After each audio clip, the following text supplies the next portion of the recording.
How has the pandemic impacted our school district's budget? Well, it's really impacted our budget on the revenue side, specifically in the area of transportation. The state calculates the amount of money it gives the Lakewood School District based on the number of kids who ride our buses. Going back to early fall, we've had small groups of students coming into school for individualized instruction and small group instruction, those students who need the most intensive supports. It's been about 250 kids.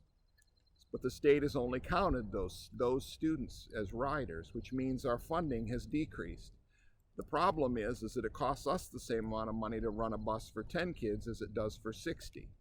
So we've incurred the costs but received reduced funding from the state, even though the state encouraged us to provide those services, and we happily did so. We also were expecting about another $500,000 in reductions in state funding in the fall because it bases its fall funding on how many students rode the previous year. So we're expecting another $500,000. So in total, it's about $1.1 million in reduced funding from the state of Washington based on ridership calculations. In addition, we had about a 1% decrease in enrollment, which was very small compared to neighboring districts.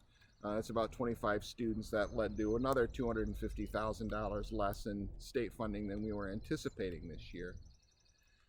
We did receive and have access to funds from the federal government and the CARES money. So when we purchased additional computers, hotspots, enhanced our ventilation systems, we were able to get reimbursed for those from the federal government's CARES money. That was $199,000 we received in the late spring and were able to access through the fall.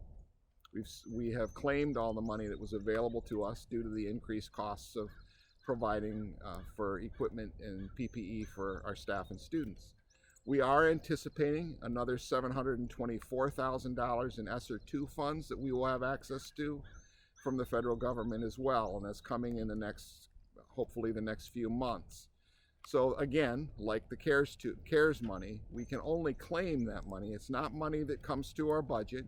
It's not money that we can spend on anything. We have certain requirements on how we can spend it. It can only be used for equipment, for recovery services. They're still in the process of putting all those requirements together, but it's money that's earmarked for very specific things, and we have to claim it from the state in order to be able to be reimbursed. So it's not money that we can use to provide for other programs like athletics and such. So that's how the pandemic has impacted our school district's budget. If you have any questions, please shoot me an email or give my office a call. Thank you.